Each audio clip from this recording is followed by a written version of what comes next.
ने विचार किया कि श्री राम सीता को ढूंढ रहे हैं, मैं सीता बन जाती। सती जी ने सीता जी का रूप ले लिया और सीता जी का रूप लेकर के सती जी भगवान श्री राम के आगे आगे चलने लगे। एक झुरमुट था, झाड़ियों में बैठ गई, छुप गई। हमारे यहाँ कहावत कही जाती है कि जी नकल में भी अकल की जरूरत होती है। सती जी ने सीता बनने की नकल तो किया, लेकिन सीता जी वाली अकल सती जी में नहीं आई, क्योंकि असली सीता राम जी के पीछे चलती है। ये तो नकली सीता है, ये राम जी के आगे आगे चलती है। और ध्यान दीजिएगा, नारी की शोभा पति के पीछे रहने में है, पति को पीछे करके आगे निकल जाने में नारी की शोभा नहीं।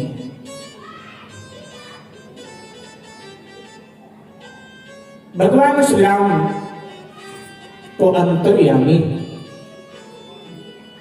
भला उनसे छुप क्या सकता है? जब जगत से कुछ नहीं छुपता तो जगदीश से क्या छुपेगा? भाई बहन विचार करो, दुनिया से भी ज्यादा दिन तक आप कुछ छुपा नहीं सकते। कभी लिखता है कि तारों के तेज से चंद्र छुपे नहीं, सूर्य छुपे नहीं, बादल छाए।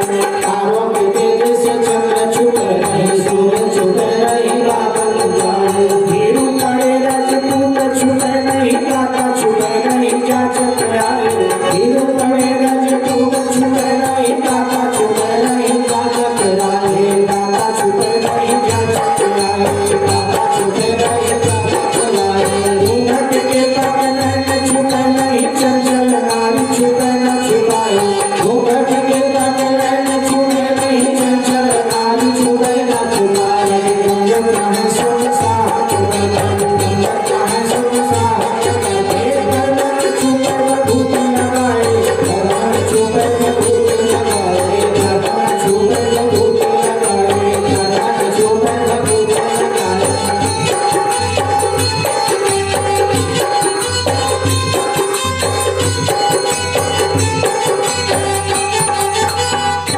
तो जगत से नहीं छुपता कुछ, जगदीश से कैसे छुपेगा? सबसे पहले सती जी पर लक्ष्मण जी की दृष्टि गई और लक्ष्मण जी ने जैसे सती जी को देखा एकदम चौंक पड़े। सती और मां सीता के वेश में, लेकिन लक्ष्मण जी अति गंभीर हैं, कही न सकत कछु अति गंभीर। गंभीर लक्ष्मण जी को लगा कि जो भी कारण होगा अभी स्पष्ट हो जाएगा, यहां मेरा बोलना ठीक नहीं। शायद ये घटना प्रभु के द्वारा पूर्व नियोजित हो कि मां सीता का अपहरण हो, प्रभु जब उनकी खोज में निकले तब सती सीता बनकर आए, शायद ऐसा हो। जो भी होगा अभी स्पष्ट हो जाएगा। इतने में तो सरकार की दृष्टि सती पर पड़ गई। सती कपट जाने सुर स्वामी, हो तो देवताओं के भी देवता प्रभु राम सती के कपट को जान गए। विचार किया मैं कैसे संबोधित करूं सती को, कि सती कहकर बातचीत करता हूं तो ये सीता के वेश में, और सीता कहता हूं तो मूल में ये सती है। अभी तो कहूं क्या, सती जी कहूं या सीता कहूं? तो भगवान श्री राम ने बीच का रास्ता निकाला, न सती कहा न सीता कहा, बीच का रास्ता निकाला। अपने दोनों हाथ जोड़े भगवान श्री राम ने और सती जी के आगे सर झुका दिया। बड़े सरल मर्यादा पुरुषोत्तम ऐसा एकदम सती जी के आगे सर झुका दिया और बोले, अपना परिचय देते, क्या सादर अभिवादन करता है ये दशरथ नंदन राम, तुम्हें सादर अभिवादन करता है ये दशरथ नंदन राम, तुम्हें सादर अभिवादन करता है, सादर अभिवादन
दशरथ नंदन राम, हे देवी आपको प्रणाम कर रहे हैं।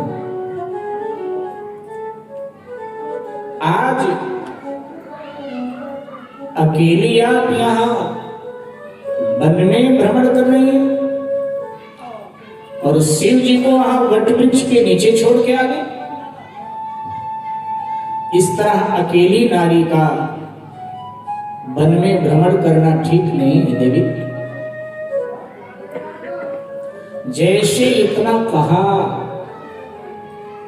तो सती के पांव के नीचे से जमीन खिसक गई। बाप रे, जो मेरे पति ने कहा था सत्य तो वही था। ये तो ईश्वर, इन्होंने मुझे पहचान लिया और ये भी जान लिया कि शिव जी को वट वृक्ष की छाया में मैं छोड़कर यहां आए। लज्जित हूं, जिधर से आई थी उधर जाने लगी। भगवान को लगा कि ये मेरी परीक्षा लेने आई थी, परीक्षा में दे दूं। और बस तो भगवान ने दृष्टि का इशारा किया तो सृष्टि का खेल सब बदला बदला सती जी को नजर आती है।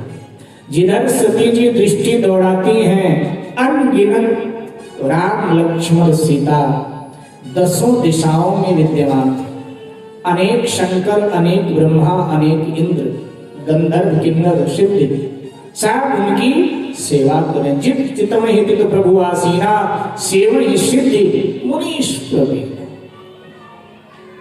सर्वत्र यही दिखाई देगा। अब किधर जाए? रास्ता में सती जी वहीं बैठ गई आंख बंद कर। बड़ी देर के बाद में सती जी ने जब दृष्टि खोला तो कछु न देखता दक्ष कुमारी। अब वहां कुछ भी नहीं। सती जी उठकर चल पड़ी पुनः शिव जी की ओर। मन में विचार करती जा रही है मैं क्या उत्तर दूंगी पति को जब वो पूछे। और ये विचार करते करते शिव जी के सामने पहुंच गई। शिव तो अंतर्यामी है, सब जानने हैं। शिव जी ने सब जान लिया कि सती ने क्या क्या किया है। शिव जी को लगा कि कम से कम इतने अपराध सती ने कर डाले, ये फिर झूठ बोलने का अपराध ना करे, मैं उस अपराध से इसको बचाऊं। इसलिए जैसे नजदीक सती जी गई तो शंकर जी पहले हंस पड़े, क्योंकि सती के मन में शायद मेरा कोई डर हो तो मैं हंसूंगा तो डर निकल जाएगा। तो गए समीप महेश तब हंस पूछी कुशला, किलीन परीक्षा कवन विधि सत्य कहु सब बात। मेरे आराध्य की परीक्षा कैसे लिया, ठीक ठीक कहो, सही सही बताना, सत्य कहो सब बात। लेकिन सती जी ने क्या किया? शिव जी क्या करें? सही सही बताना। कैसे परीक्षा लिया? और सती जी ने क्या किया? सती जी बोली कछु न परीक्षा लीन गोसाई। हे पतिदेव मैंने कोई परीक्षा नहीं लिया। शिव जी ने कहा वहां करने क्या गई थी? सती जी कहती हैं आपने कहा कि ये ईश्वर है और आपने प्रणाम कर लिया था, मैंने सोचा मैं भी दौड़कर प्रणाम कराऊं, सो मैं तो प्रणाम करने गई थी। कीन प्रणाम तुम्हारी नहीं, तुम्हारी तरह मैंने भी दूर से उनको प्रणाम कर लिया।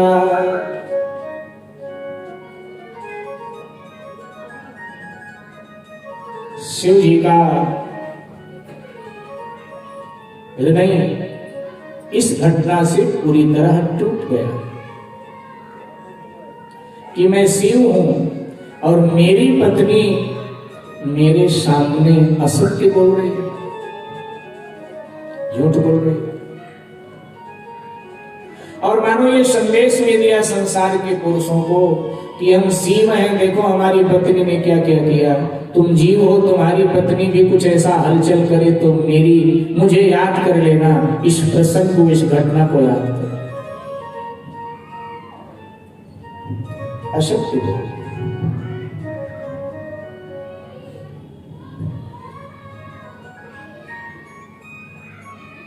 रावण ने मंदोदरी को डांट लगाते हुए, फटकार लगाते हुए कहा, रावण ने, अब ये बात रावण ने कही है, इसलिए आप लोग कहीं हमसे बुरा मत मानना कि व्यास जी ने ये क्या बता दिया, विशेषकर बहनों को बताना। ये बात रावण ने कही, जिनको लड़ना झगड़ना होगा रावण से लड़ना झगड़ना। रावण कहता है मंदोदरी से कि नारी स्वभाव सत्य सब कहाही, अवगुण आठ सदा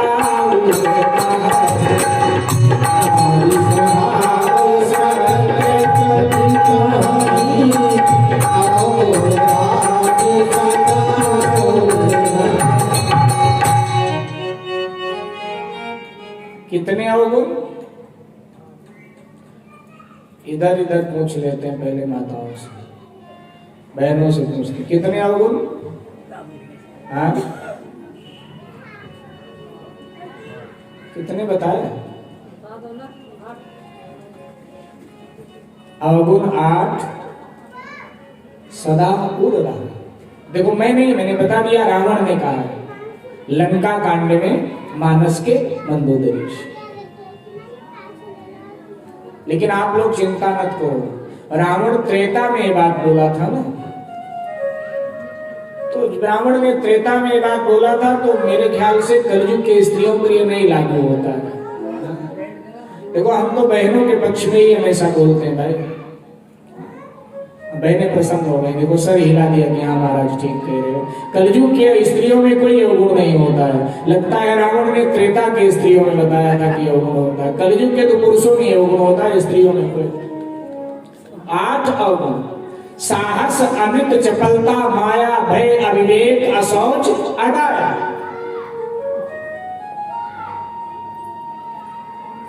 तो इसमें अनित, अनित माने झूठ बोलना, अकारण, चलो कोई कारण हो फिर आपने झूठ बोला तो बात फिर भी समझ में आ जाती है, लेकिन कई तो अकारण झूठ बोलते हैं बिना वजह।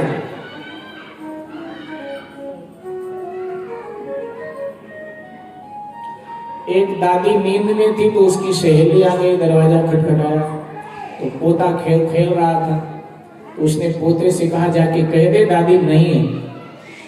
तो पोते ने आके कहा कि दादी कह रही है, जाके कह दे दादी नहीं है। वो तो बच्चा है, वो तो सीधा बोलेगा। उसने आकर बाहर कहा कि दादी कह रही कि जाके बोल दे दादी नहीं।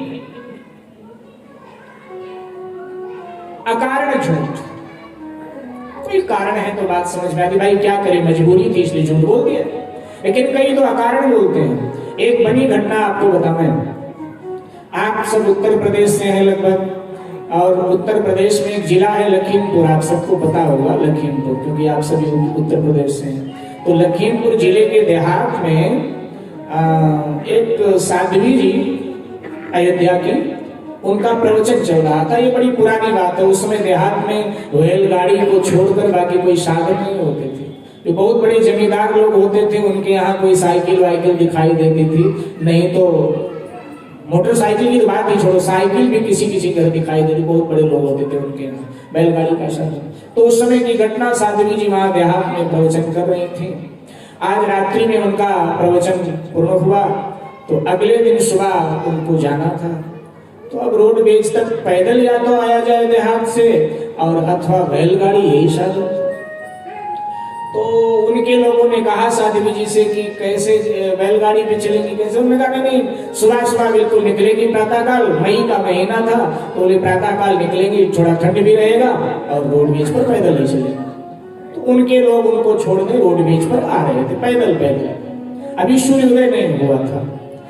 साध्वी जी के आगे आगे बैलगाड़ी जा रही थी। उस बैलगाड़ी में कुछ ग्रामीण महिलाएं बैठी हुई गाती बजाती अपने बच्चे का मुंडन कराने जा रही थी। उस गांव के बीच में, एक गांव के और मंदिर के बीच में एक नदी बहती है। तो सर्दी में, गर्मी में तो पानी बिल्कुल नहीं होता है, बरसात में पानी थोड़ा होता है, गर्मी में वो सूख जाती है नदी, तो इसलिए देहाती लोग उसको कहते हैं सुखेता नदी। तो सुखेता नदी के उस पार भोले बाबा का मंदिर था, तो वहां मुंडन आदि होता था, मुंडन कराने जा रही थी और गाती हुई जा रही थी। इतने में कहीं कोई खड्डा आया और बैलगाड़ी एकदम बैलेंस बिगड़ा, उलट गई। ये चिल्लाने लगी महिलाएं उसमें बैठी थी सब। तो वहां सब किसान लोग काम कर रहे थे, खेतों में दौड़े, उन्होंने बैलगाड़ी को सीधा किया और तब तक वो साध्वी जी भी वहां पहुंच गई अपने शिष्यों के साथ। तो सारी महिलाओं ने साध्वी जी को घेर लिया, क्योंकि ये सब कथा सुनने उनकी जाती थी। और बोली, साध्वी जी आप तो कल ही कथा में कह रही थी कि भजन करते करते यात्रा करनी चाहिए, तो यात्रा में कोई विघ्न नहीं आता। और बताओ, हम तो भजन करती करती जा रही थी भोले बाबा के मंदिर और बैलगाड़ी उलट गई। ये तो अच्छा रहा, चोट हल्की फुल्की आई, लेकिन बैलगाड़ी तो उलट गई।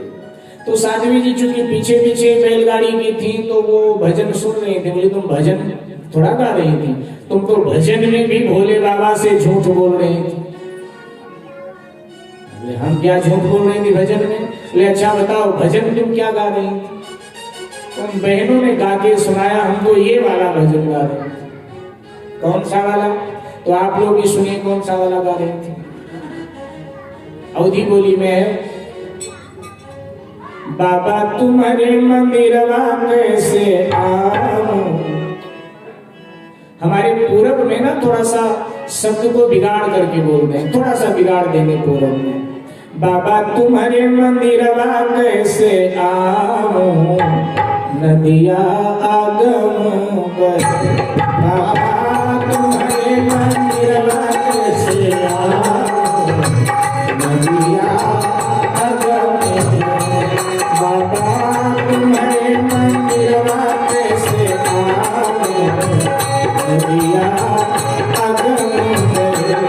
बाबा तुम्हारे मंदिरवा कैसे आऊं, नदिया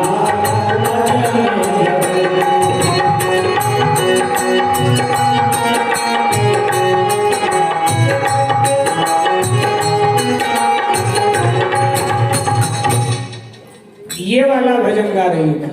तो साध्वी जी ने कहा, झूठ नहीं बोल रही थी भोले बाबा से कि बाबा तुम्हारे मंदिरवा कैसे आऊं, दिक्कत क्या है? कहती, नदिया अगम बहे, माने नदिया में अथाह जल बह रहा है। साध्वी जी ने कहा, नदिया तो सूखी पड़ी है और तुम भोले बाबा से कह रही हो कि नदिया आगम बहे, नदिया में अथाह जल बह रहा है, मैं आपके मंदिर कैसे आऊं? तो फिर बैलगाड़ी उल्टेगी। अब इसको ऐसे मत गाना, तो कौन सा गाते जाए? तो साध्वी जी ने कहा कि देखो, अब ऐसे गाते हुए जाओ कि बाबा तुम्हारे मंदिरवा कैसे आऊं, बैलगाड़ी उलट गई। बाबा तुम्हारे मंदिरवा कैसे आऊं, बैलगाड़ी उलट गई।